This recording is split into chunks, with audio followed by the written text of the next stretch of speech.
Good evening. Welcome to Critical Issues Alternative Views. My name is Don Cooney.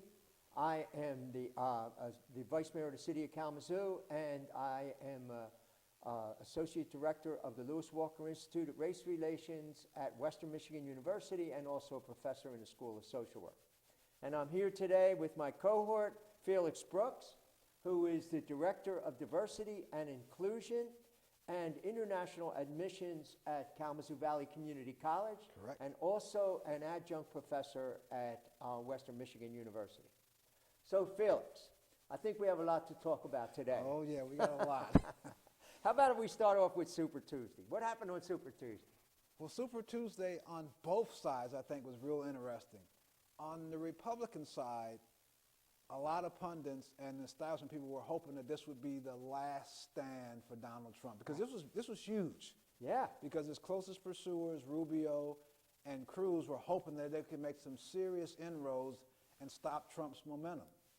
And that didn't happen. And to the Republican Party's establishment, to their horror, it didn't happen. Trump still won, I think, what, 7 states? 7, yeah. 7 states. Cruz won 3. He won his home state, which he had to win. Oh. And he won Oklahoma, and I think he won Alaska.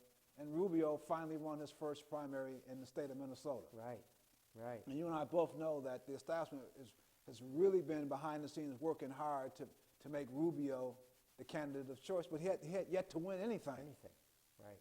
And so winning in Minnesota was some small measure to keep him in the race. But the dynamics here are real interesting because I think we talked about this off air.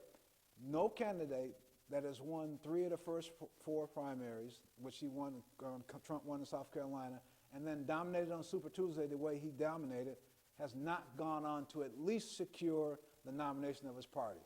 So he's really well on his way. Yeah, he's well positioned. So they've reacted. How did they react? The establishment reacted in ways that I had never seen. Typically, you would expect in either party that once Super Tuesday was done and it was clear that this person is the front runner, that the party would unite behind them. Didn't do that here. Not at all. Not only did they not do that, multiple folks inside the establishment went out of their way to then go out and try to bring Trump down. And they said it verbally. They did it. They've got financial backing. They've gone out of their way to try to bring this candidacy to an end. And I don't know if it's going to work or not. How could it happen? I mean, he's got so much behind him now. It looks like the only way they could do it would be to deny him enough votes so that they have a brokered convention. Is that their plan? That's every politician's dream, is to go into a convention and have it brokered. But it's never happened. I mean, not in modern times. But that would be the plan, that he not get the 1,235 votes that he needs to get the nomination. Because if that happens, then your delegates are only obligated to you on the first ballot at the convention. After that, they can vote for wherever they want to vote. So then it's open game. Yeah, it's open game, which is why I all think the negotiation starts, and who knows where that would end up. And I don't know if that's really good for our democracy, to have your nominee decided at the convention in that way. Because then if the person who goes into the convention doesn't win, folks are going to feel betrayed. Yeah. They're going to say, this is who we supported, for better or for worse, this is our person, and you're going to take that away from us because the establishment doesn't want him to win? And the whole Trump candidacy is about anti-establishment. Yeah. And now this verifies just what we thought. This is the way you guys do it. So then what happens? They're split, and that would be a boon for the Democrats. And the Republican establishment has understood this all along. And that's why when Romney made his little speech yesterday, on the day of the last debate before the Michigan primary, he pulled no punches to basically say that this man is not qualified to be president and shouldn't be president, and we shouldn't support him. And we should do what we can in our power to bring him down. That's unprecedented. Wow. Again, after Super Tuesday, after South Carolina, and after the early primaries, how well he did there, for the Republican establishment to come out and say, we have to stop this guy. So what does that say to the rest of the people? Whoa. just what they're saying, that they're out of touch with the ordinary people, and that's why we like Trump, because he's standing up against these guys. And the establishment's position is, if he gets the nomination, first of all, they don't think he can win, Right. but they also believe that it would set the party back for multiple generations. Right. And I think that's accurate. I think that is really accurate. That's their deepest fear. Yeah. It's so interesting. So, and then the other interesting thing will be, how will Donald Trump react to all that? If he goes in with having won so many of these primaries and then he gets denied, he said last night that he would support the Republican That's what he candidate. says. That's what he says. But somehow I don't see him emerging from a convention where the nomination is taken away from him and just standing on the sidelines. Yeah. I don't see that. I mean, we've seen how he is when he's challenged or thinks he's being treated badly, and that would be the ultimate in bad treatment if his own party says, you know what? Yeah, you had the most votes and you won the most primaries, but we're not nominating you. He's got to react to that. He's got to react to that. He said early on that would he run? They asked him before all these primaries started. They asked him would he run as a third-party candidate, and he said it depends on how the Republican Party treats me. So if that's how they're treating him, I can't imagine. I think all bets will be off. Yeah. And I think that his constituency, the folks that support him, would push him towards that. Yeah, I think so too. Because what he represents is a reaction against what's going on now. And what the establishment is pushing, more of the same. Yeah. We can't mess around with what we got right now. And that's exactly what these people are against. So they're not going to take that. They're not going to go for it. And he's tapped into an electorate that is angry. Yeah. Particularly at the Republican Party, but angry at politics as usual in general. And the Sanders campaign shows that. Sanders campaign has tapped into that same appeal. But in Trump's case, the folks that he's tapped into are angry about a whole range of things. Sure. And I think one of the big things is, and I think David Brooks and some others have said it in their columns, is that they're angry at a changing demographic. I agree with that. Explain what you mean by that. A demographic that shows this country is becoming more diverse. It's going to be a minority-majority country. And that taps into a lot of old fears, particularly for an older demographic of white males that see the American dream disappearing for them. And they're upset about that. Absolutely. Because it's no longer a situation where you say that old adage, well, the neighborhood's changing, I can just simply move away, I can move out to the suburbs. Well, now the whole country's changing. Right. And we're going to do this all here. And there's no place else to go. Although I find it ironic that Google said that after Super Tuesday, their largest number of searches on their search engine was for people looking at how they can move to Canada. Isn't that amazing? Amazing? It's crazy. Wow. So white people are scared. They are scared. Yeah.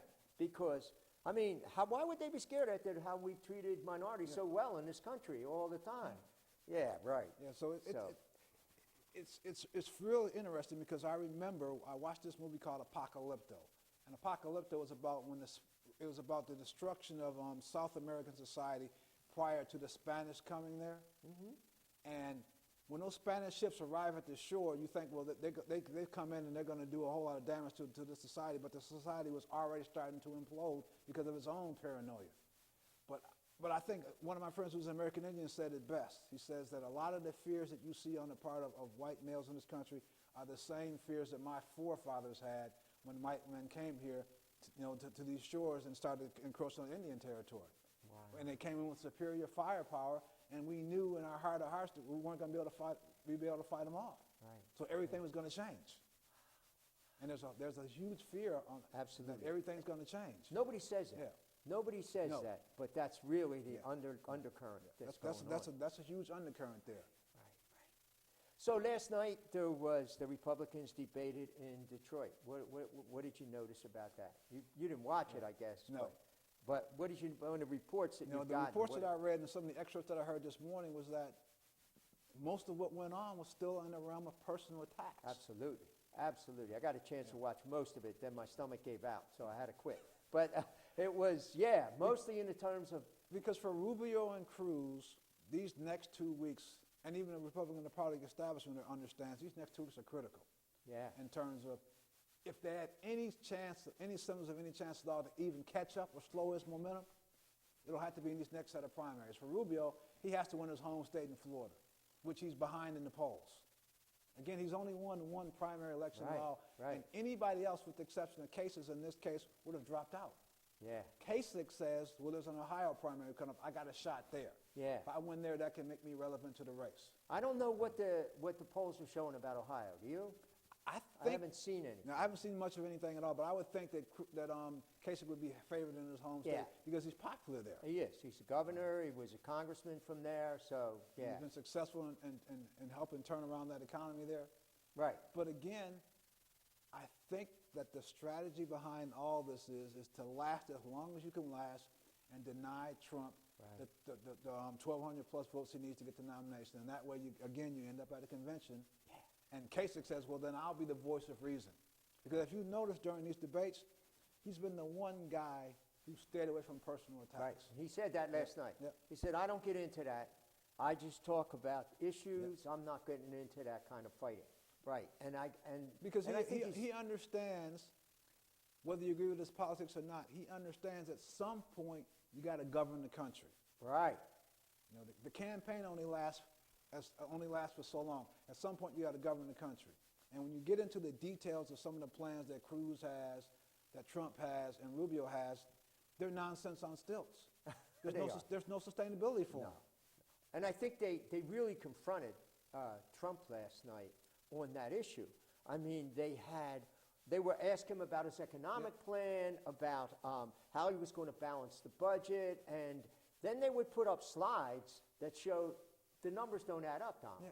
And then he would respond by, oh, well, we're going to do it all. I mean, a lot of nonsense, because the numbers don't add up. They don't add up. And what he'll say is his default's been, I'll make sure I got really smart people to help me with those things. Right. Yeah. Well, we've had really smart people in Washington for a long time, and that doesn't ensure you're going to be successful in any particular initiative.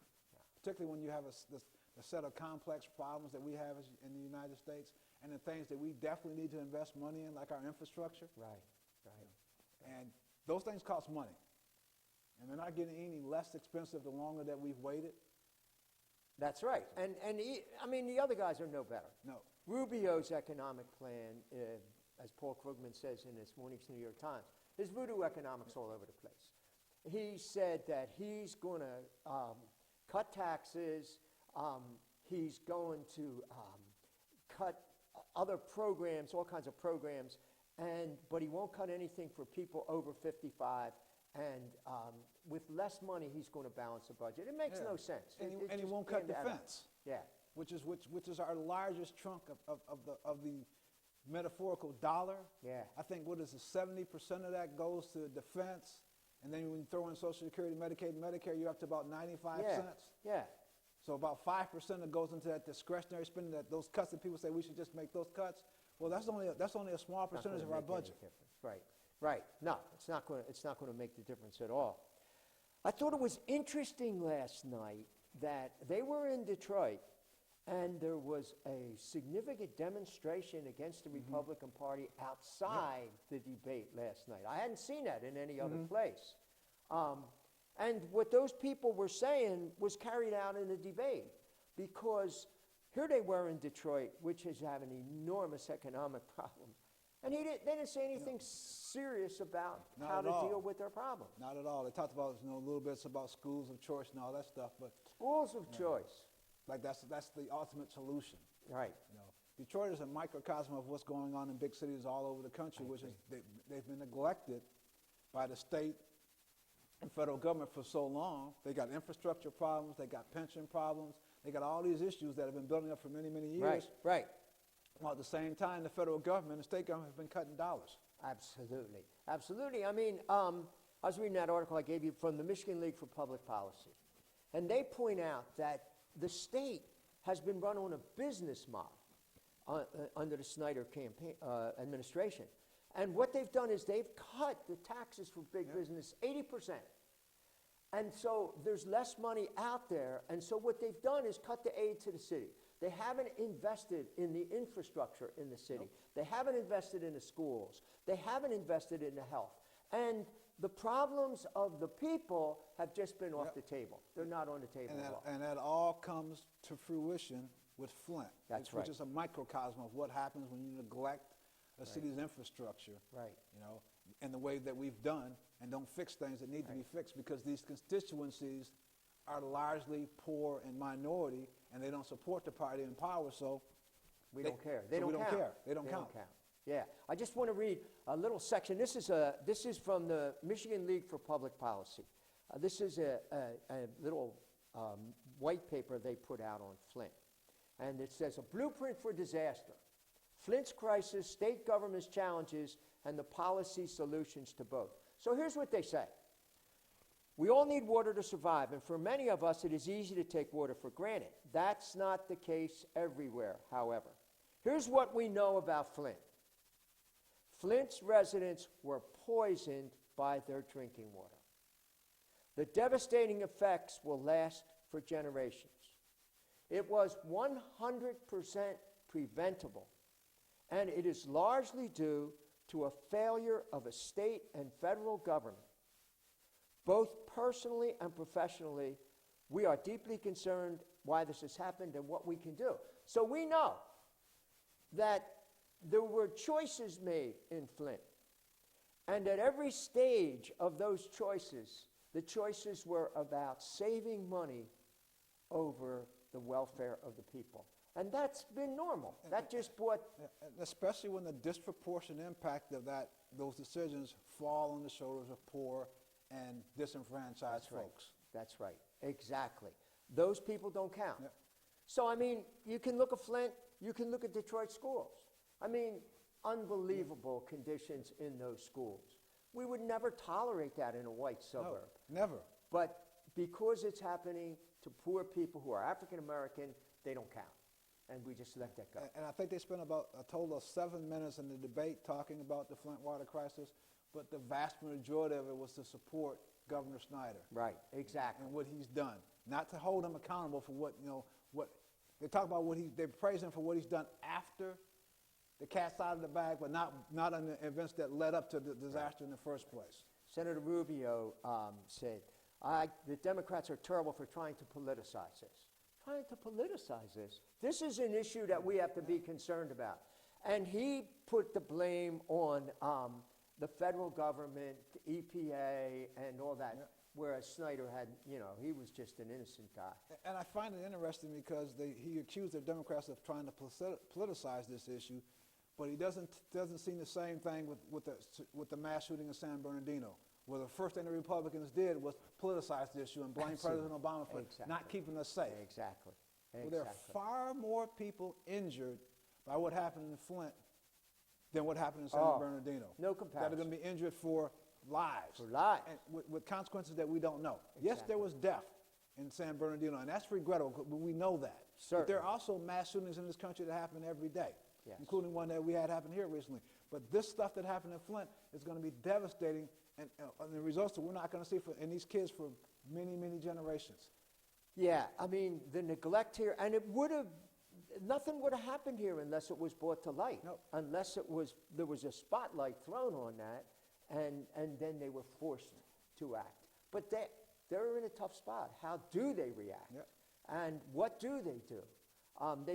They're still trying to divert it over to the federal government. Yep. The federal government should pay for this. We don't want to pay. And, it's just a symptom of the larger issue of the neglect of ordinary people. And the problem still is not solved. Right. The problem There's is been not a solved. commission put in place, there's been figureheads put in place, but the problem itself is still not solved on the ground. No, it's not. It has not even begun to be solved. And I think they're going to find that similar problems are in other cities. Oh, yeah, most definitely. Because the infrastructure has been neglected. It's just been pushed aside. For what? And President Obama has said from the time he took office that we need to invest in infrastructure. Right. And the fact of the matter is, it's going to cost money. There's Right. no way around that. It's That's going to right. cost taxpayers money, Absolutely. and we need to understand that and own that. And what the Republicans have been saying all along, no, we're going to cut your taxes. We're going to cut the tax. There's not going to be money out there for this. That's not important. Yep. No, it's not important. It's just, it seems to me that, okay, we can look at Trump, and we certainly don't want Donald Trump to be the president of the United States because of his bigotry, because of his misogyny, because of his ignorance of domestic affairs and international affairs, Yep. and for so many other reasons. I don't think the other guys are better. No. I don't think Rubio and what's his name, Cruz, I don't think those guys are any better. I don't like Kasich because he's too conservative in his approach, but he's not as crazy as these other guys. He's more measured. But yeah, the other two guys, no. I mean, they're not in any position to justify why they should be in the White House as well. No, I mean, no. Particularly Cruz, who has zero support from anybody in the Senate. Isn't You would that think that a amazing? guy running for the presidency from the Senate would have at least somebody endorsing him. Right. None. Not a soul. Not a soul. Yeah. And, no. and that says a lot. That speaks It volumes. says a lot.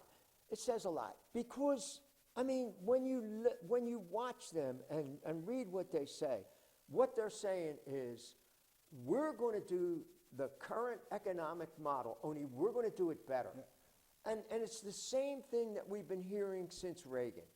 If we cut taxes and put more money in the hands of the people that got money, they will create Yep. jobs, they will expand, and we'll all do better. This is their model. And we ask ourselves, we had a second real-time experiment of Reaganomics with the second George Bush. Right, And, right. And at the end of that run between 2002 and 2008, Disaster. the disaster.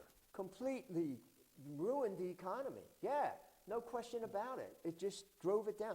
So, I mean, there's a con game going on here. They say, okay, that Trump's programs won't work. Theirs won't work. We know they won't work. But they're selling them to the American people. They're trying to say, we care about you, we're going to help you. But really what they care about is the people that got money and are contributing to their campaign.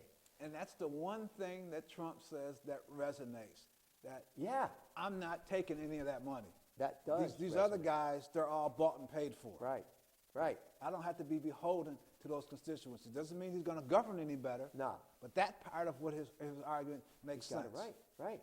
And I think the other thing that he made sense on, I'm not rooting for Donald Trump, but the other thing that he made sense was he called the Republican Party out on Iraq. Yeah.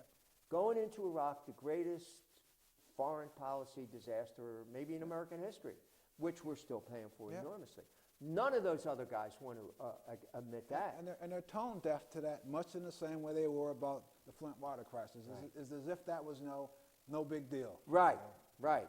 That wasn't our fault, whatever. I don't know how they get around that, but they just kind of changed the subject on that one. And then to be more willing to use force, Oh. again, in places like Libya and Syria, when we know that in Iraq and in Afghanistan, how'd that work out for us? Right, right. How'd that work out for us? We've been there for over 10 years in both those places, and how's that worked out for us? We put a massive footprint of soldiers down there thinking we could go in and we'd be greeted as liberators, and what we found out was the politics on the ground don't lend themselves to that. No. So we go into Syria. Who are our allies? Who's really going to be our ally at the end of the day? And how many old scores were going to be settled under the cover of our army if we go there? Yeah, So we take out ISIS. For how long? right, right. There's a deeper Yeah. issue here of Shia and Sunni Yep. that no matter what we do out there, that issue's still Yeah, going that's to be still there. gonna be and there. Unless we stay there forever, that's going to be fought out. And we're not somehow. prepared to do that. I No, mean, President we're not prepared Obama to said do that, I'm going to bring our soldiers home. Right, American people have been fatigued with this war, and yet these guys up here are talking about carpet bombing as if there's no consequences from those Right, sorts of things. Exactly. So there's an illusion here that what we really need to do is be tough. In fact, John Kasich said that last night. I was surprised.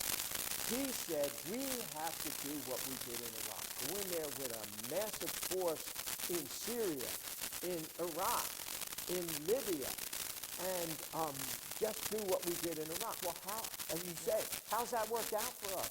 Once we left there, it was relatively easy to get rid of Saddam. But then what? And that same thing would happen here. Yeah, no stability. So these are people who are going to cut the federal budget. They're going to increase our military involvement, which costs a heck of a lot of money. And then what's going to be left to deal with Flint and the Detroit schools and the problems that ordinary people are facing. Infrastructure. Right. Infrastructure, climate change. With the problems of the middle class, like you said, what's going to help folks out? You're saying that you're going to help these folks out, but how are you going to do that? Right. Right. How are you really going to do that? It seems to me that this country is on has a systemic economic model which is going to lead to more of the same. The rich getting richer, poor getting poorer, and the middle class diminishing and seeing their quality of life diminish. And these guys are not saying anything to change that.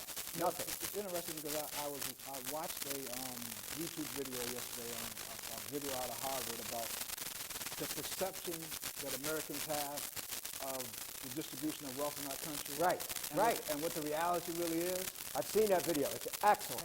And it is two vastly different things. Right, right.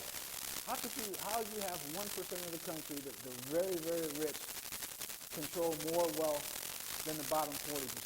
Unbelievable. Unbelievable. And people don't realize that at all. They don't have a clue. No. They think they got like 15 or 20%, right? And it was a fascinating 6-minute video that this guy laid this all out and makes a compelling case in a way you can understand it. Yeah. Yeah. And it's just our perceptions of what the reality is and what the reality is are two different things. Which says a lot about how our ideas are shaped in the country. Which says a lot about how the problems are defined. And I just think that's so interesting how they're able. These guys act like they're problem solvers. They don't want to solve any problem. They want to keep the status quo. They want to continue on the same path we're doing. And for folks like Cruz, who doesn't get along well with anybody and says he's anti-establishment, then how do you govern? Right. How can you govern? How do you govern if, by chance, you became president, you don't get along with anybody? Right. The only way you could do it would be by mandate, by dictating. Yeah. And that's not what democracy is about. And our government has always worked best when it's worked by consensus. Yes. Which means that there's going to be some give and take. Right. There's going to have to be. And to Trump's, I keep going back and saying that Trump's better than these guys. On some things, he's better. Like he admits that. There's going to have to be compromise. Yeah. We're going to have to talk to each other. We're going to have to make some deals, yeah. Yeah, but these guys are all saying no. They're going to do it our way, and our way is the only way that it's going to happen. And we see that with their position on the Supreme Court. Right. You see the tip of the spear in terms of the opposition and their downright intransigence, unwilling to allow the president to nominate somebody for the Supreme Court, which I find fascinating because if he can send people into war, and you expect him to be tough out on the world stage, but he can't nominate a Supreme Court justice. Unbelievable. We won't let him do that. We'll let the people decide. Well, I thought the people decided when they elected him president that exactly. he had the power to do this. Right. And by Constitution, he has the power. They gave him that power. He should be able to do that. Now, let's talk a little bit about the Supreme Court thing. I understand, I read a little article that said that the White House is considering nominating a judge from Iowa. Did you happen to read that? I saw a little blurb about Kelly, that yesterday. I think her name was Kelly. It was a woman. Yeah. And that's going to put a lot of pressure on the Republican chair of the Judicial Committee, right? Yeah. Grassley? Yeah, Charles Grassley's been getting a lot of heat. Because he endorsed her for moving in, I guess, into a federal judgeship. And I think she got voted in on a 97-0 vote. Wow. For that judgeship. And now, if she is the nominee and he's not even going to consider her, that's just... It just speaks to what their agenda is, which is to be obstruction. I mean, again, all these folks, particularly on the Republican side, talk about strict constitutional interpretation. Right, right. And that's how the Supreme Court should be ruling. Well, the Constitution says that the president has the right to nominate someone to the Supreme Court. And you're telling him he can't even nominate, you're not even going to have a hearing? And he has the responsibility. Not only the right, he has the responsibility to do that. And they have a responsibility to decide. Yeah. At least hold a hearing, make a decision, have an up or down vote. Right. But you don't even want to go there. You want to take his ability to be able to do that away. But you expect him to do stuff on the world stage about ISIS and all these things. Right. Send folks out to die, but he can't nominate a Supreme Court justice. Yeah. It's just totally inconsistent and inconceivable. And I think President Obama is going to be very careful. He's not going to pick somebody who's very liberal. He's going to pick somebody who has impeccable credentials, and he's going to send that person up there. And then for them to turn that person down without a hearing certainly makes them look awful. The other argument that was floating around yesterday was, okay, so what happens if Trump wins and he nominates somebody for the Supreme Court? Good Lord. Then what? Oh, we're really in trouble. So you're going to delay all this time, because we know that the average nomination to confirmation date usually is less than 6 months. Yeah, So we know there's plenty of time to get this thing done. absolutely. So it's not unprecedented. Yeah, I think it's less than 2 months normally. And even Reagan nominated a Supreme Court justice in his last year in Right, office. that's right. And I don't remember any of the senators that are there now saying, well, he doesn't have the right to do that. That's We're absolutely going to deny him that right. Yeah, yeah. And I think the next president will also probably get 2 more Supreme Court nominees. And if you're going to deny President Obama this, are you going to deny any Democrat a nomination to the Supreme Court who may win? Yeah. Especially now when you got to be thinking there's a very good chance that Trump's going to be your nominee and he wins, then what? Wow. If you've already said he's unfit for office, you've already called him a fraud and a charlatan, you want him nominating the next Supreme Court justice? Or would you rather have the sitting president nominate that justice? Very good point. Who's going to be reasoned and measurable about who he sends to the nomination for the forum. So it just boggles my mind. Once a candidate is out there and they begin the hearings, the people will be speaking about how they feel about this. There's no question about it. Well, the polls right now say 66% of the public is in favor of let's move this on. Wow. Let's have a nomination, let's have hearings. Amazing, yeah. So that's coming up. That's going to be an issue down the line. And I think Obama's going to act on this soon. Yeah, I think he is too. Yeah, because as it gets closer, then it gets more difficult. Well, let's talk a little bit about the other party. Let's talk a little bit about Super Tuesday and the Democrats. What about that? On the Democratic side, again, you and I talked about this a little bit off camera today, about just the nature of the vote. Yeah. You know, Hillary Clinton won, 7 states? Yes. Mostly in the Deep South, and dominated those states, particularly dominated among African-American voters, who voted heavily in favor of her. Made the difference. Yes, They made the difference. Yeah. And in fact, African-Americans are a majority or near majority in a lot of those states in the South, in terms of the voting constituencies. Yeah. And so they put her over the top, because Bernie Sanders is polling really well with young voters, and he's also polling pretty well among women.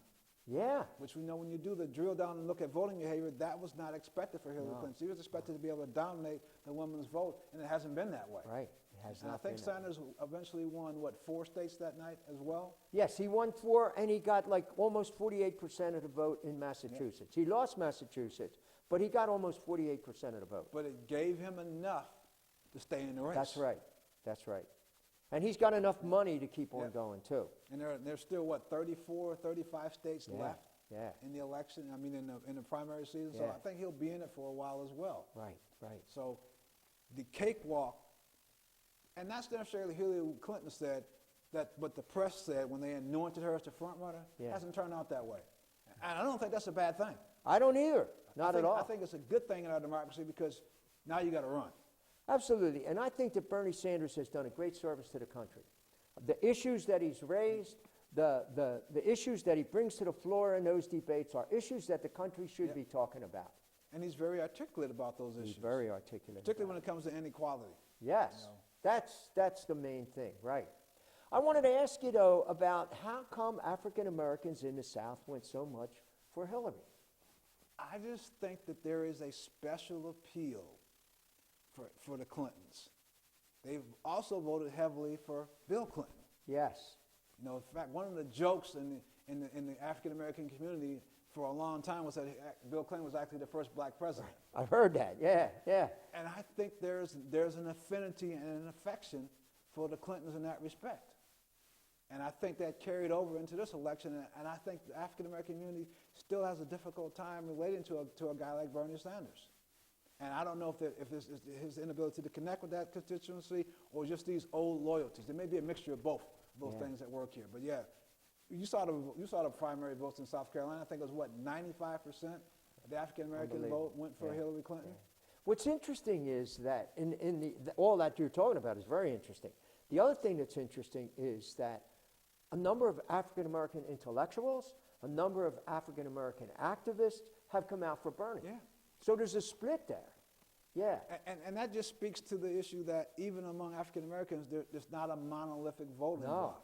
No, not at all. Not at all. Because I think for a lot of African Americans, a lot of old-line African American intellectuals, Bernie Sanders' economic policies ring true to them. Yeah. The whole social justice piece, that rings true, that resonates with a lot of African Americans, particularly on the intellectual side. Right. And right. younger, so. Yeah. I remember that during the Bill Clinton administration, African Americans did much better in the country. He hired a lot of African Americans jobs in government, Yep. and the unemployment rate among African Americans went down, Yep. very much so. So I know that they would be grateful for that. But some of the other, what I call wedge issues, Yeah. that didn't seem to hurt Hillary Clinton as much as I thought they might, were the support of the crime bill. Absolutely, which really was a Or big welfare factor. reform. Both those things.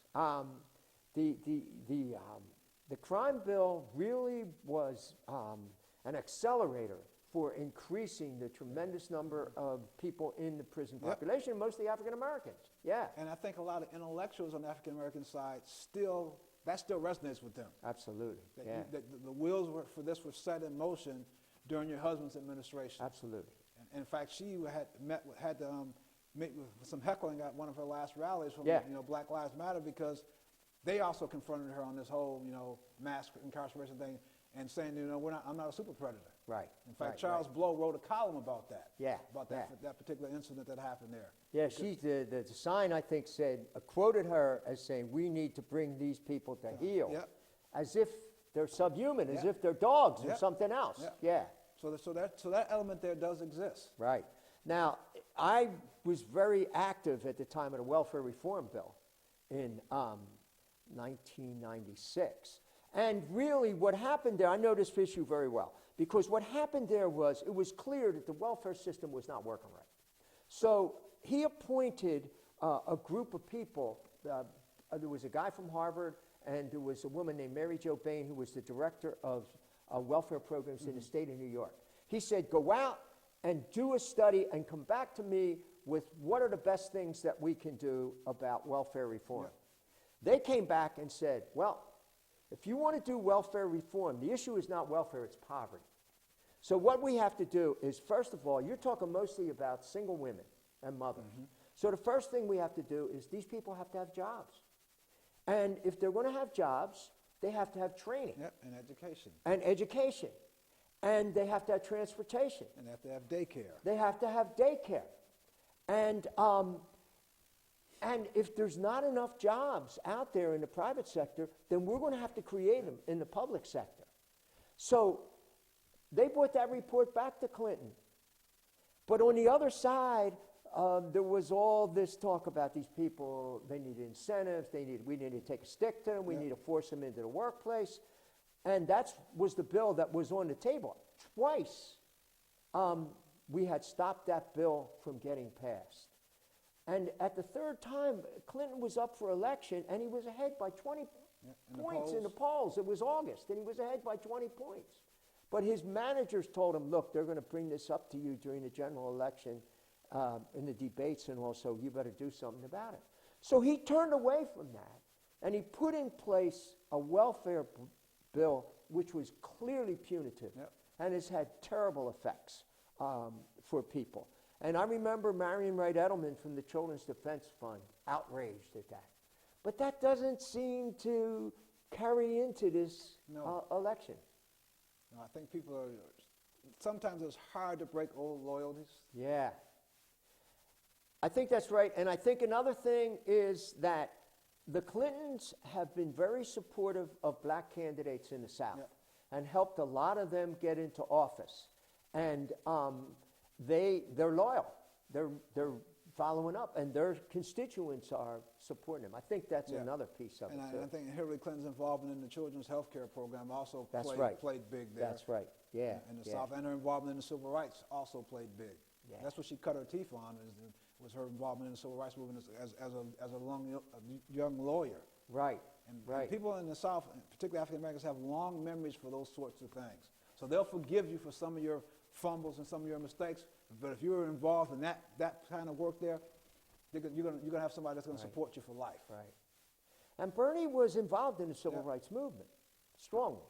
But he moved to a predominantly white state where his issues that he was concerned about were the issues of people in that state, which weren't African American.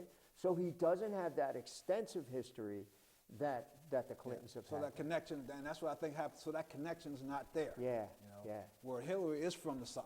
Right. She's from Arkansas. Yeah, you know. that's right. So she's bled and understands the struggles because she's lived them as well. Right, and Bill grew up poor, grew up in a broken home, grew up in tough things, so they can identify with him. So they share, in many respects, a similar narrative. Right, right. And oftentimes, when you share a narrative, people are much more able to relate to what you're thinking and how you think, and we're much more willing to support you down the road. So maybe what has happened is that Bernie hasn't had enough time to really relate to plug into the communities in the Because you're South. talking, what, 30, 40 years of goodwill built up? That's going to allow you to make a few mistakes during that time. Right, right. Whereas, Bernie's forays in this, even though he's been a big social justice advocate, in the African-American community, it's been fairly new for him. That's right. And in some respects, it's been awkward for him to gain traction. Yeah, yeah. And I've heard too that a number of the African American people who voted for Hillary are older people, and are a little suspicious of the revolutionary stuff that he's talking about. Because they don't know where that's going to lead them. Right, that's right. They're feeling we're doing better than we were before, and so maybe we're on the right track. I'm not sure where this guy's going to go. So we'll go with the known commodity. Yeah, yeah. But the more I look at it, the more I think that Bernie is talking about the real issues that are affecting the country. The inequality, the whole trade policy, which he's talking about a lot now, the whole infrastructure kind of things, climate change, the right issues that the country should be talking about. You would think would resonate and we'll see in a state like Michigan? Yes. Who's lost a lot of jobs to these trade agreements. So who have infrastructure issues like they have in Flint. So it'll be fascinating to see how this primary turns out. Yeah, right. Somebody told me the other day that they were studying the Flint situation, and they said that at one time there were 80,000 people in Flint working for General Motors. Oh, yeah, I can believe that. And now there's 6,000. They pulled out. And it's case study in how the corporations feel they have no responsibility to the community where they live. I don't think I've talked to you about this before. I grew up in Pontiac. Oh, okay. Well, Pontiac, Flint, Saginaw, Bay City, and Detroit are all part of when we grew up, that General Motors corridor. Right.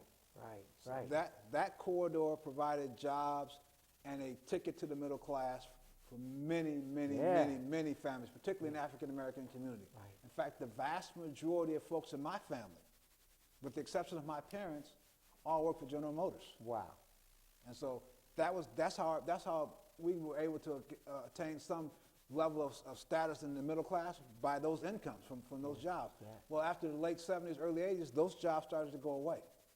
And nothing was substituted. No. And with them, the populations of a lot of those cities have gone down. I think Pontiac, when I came to school in Kalamazoo in 1975, population-wise was exactly the same size as Kalamazoo. Wow. Today, you're talking about roughly 30,000 people less. Half of Kalamazoo. So you're probably talking I think Pontiac's maybe a little over 51,000 people. Because when those factories and plants started closing and people started moving to the suburbs, all of a sudden the population of Pontiac went down. So it's a microcosm of Detroit in that respect. Right. You're talking about a city that was built in the 1950s. There was, 2 million people? Yeah. And now Detroit is 700,000? But you got an infrastructure for 2 million people? And it can't sustain itself. Right. A breaking down infrastructure, an infrastructure which is just not supporting So even that number of because people. you lose your tax base. Right, right. And so in Pontiac, where I grew up, where you had 2 major high schools and 6 junior highs, now you have 1 high school. Wow. You're seeing schools close in Detroit, you're seeing schools close in Flint, Saginaw, all for the same sets of reasons. Yeah. Because when the industrial economy went away, for whatever reasons, the population left as well. Wow. And those cities they're just abandoned. Yeah, yeah.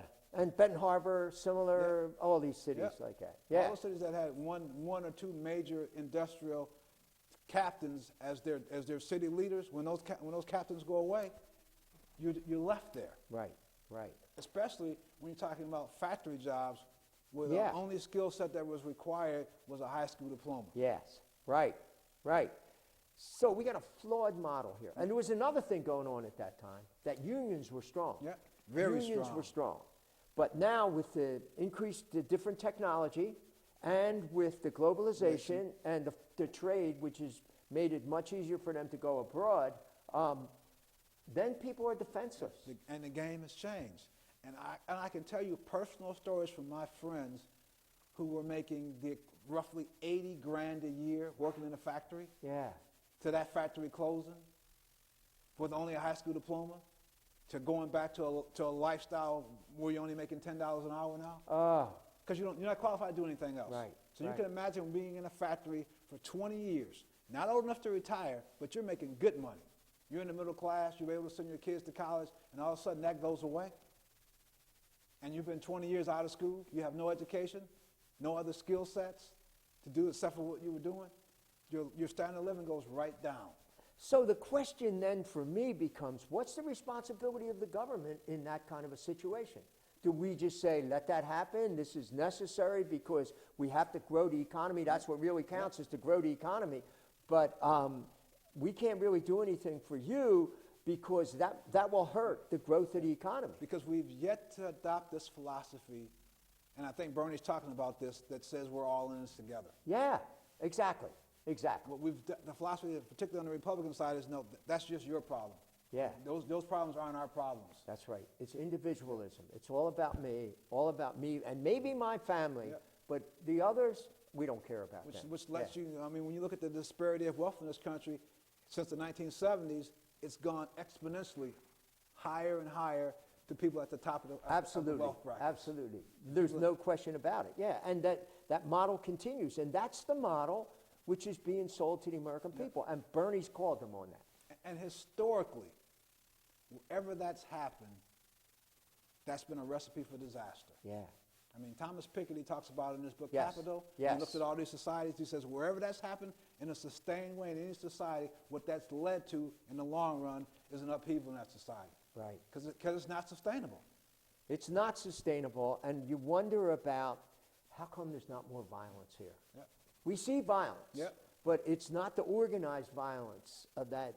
But there's a lot of reasons for that, especially because of what the federal government has done in regard to. The scary thing about it is the precursor to that violence is a society or population that's increasingly growing angry. Yeah. And we are seeing that. Very good point. We are seeing that. That's what this election Yep. is showing, that there's an increasing number of people that are angry and terribly upset. And I think it was either Paul Krugman or Thomas Friedman that wrote a column, and the head of it was something to do with pitchforks. And Yeah. and you know what Yeah. that means. That means that's Right. when you got an angry electorate, Right. they're not going to be rational. That's right. And I suspect that if our wealth disparities and inequality continues on this plane Yeah. for a substantial long period of time, we're going to be looking at that. And then to me, I don't see another candidate who is talking about changing that model except Bernie. The only one. But it's a stretch because for so long they have convinced us about individualism, consumerism, materialism, and that the only thing that counts is that we take care of the corporations because they'll grow the economy and the rest of us will all proud. And it clearly hasn't worked, but they keep saying that to the American people and they believe it. And it never worked the way they said it was going to work anyway, Never. particularly if Never. you're a poor person or a minority. That model never worked for you anyway. No, it never did. It never did. And so, I mean, I think the question is, I don't know if you've seen the new Michael Moore movie. No, I haven't seen Who it should yet. we invade next? It's a very good movie. I was surprised about it because I thought it was going to be about militarism and things like that, but it really wasn't. What it was about was he goes to these different countries. He said, the militarism hasn't worked, so I'm going to go over there and steal their ideas. So he goes to all these different countries, and he identifies free health care, free schooling,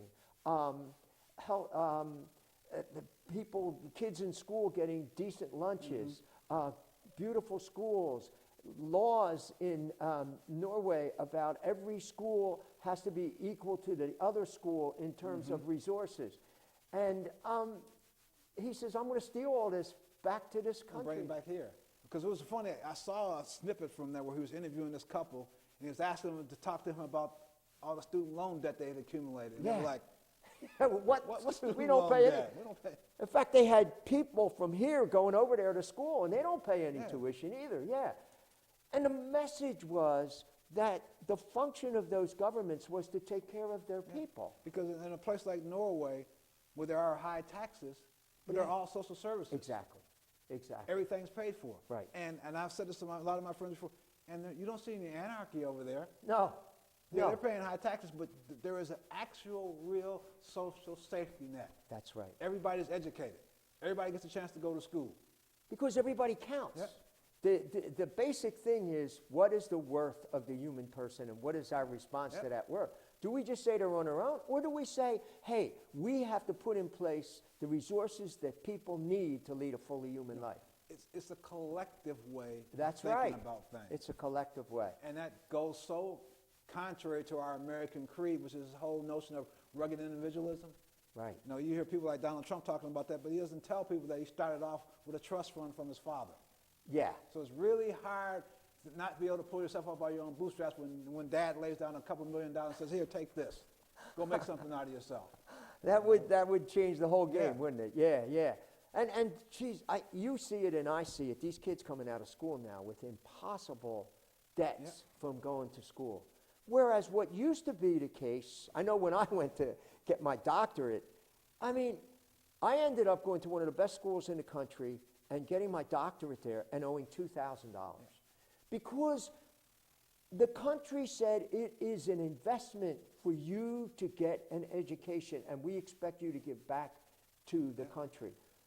That's the way these other countries look on that. We want these kids to get a great education and then to give back to the country. Because then they can be full-fledged tax-paying citizens. That's right. They're not on welfare, they're not on the dole. They can be contributors to society. And we want to give them the ability to be able to make that start. And we're all better off when that happens. We're all better off when that happens. And that's why when President Obama came out with this free college education, free community college education, so people on the Republican side were laughing. I'm saying to myself, no, that's what you want. Absolutely. You want a better educated public, because a better educated public now is employable. They can contribute. Absolutely. They can contribute taxes. Right. As opposed to what you see now in poor and minority communities where you're talking 30 and 40% unemployment. And the short-sighted policy there for white people, because as we said earlier in the program, white people are going to be a numerical minority in this country. Who's going to pay for their Social Security? If we don't train people to get the skills that they need, to get the jobs that they need, so that there's going to be tax money to pay for Social Security. You would think that people who looked ahead would start saying, hey, we better invest so those guys can take care of us when we're older. We're doing the exact opposite. We're doing the exact opposite. And that's, in the work that I do, diversity and inclusion, that's the message that I give, that we're a more diverse society. We need to embrace that diversity. That's what's going to make us stronger. Right. We need to bring immigration. We need to bring immigrants here.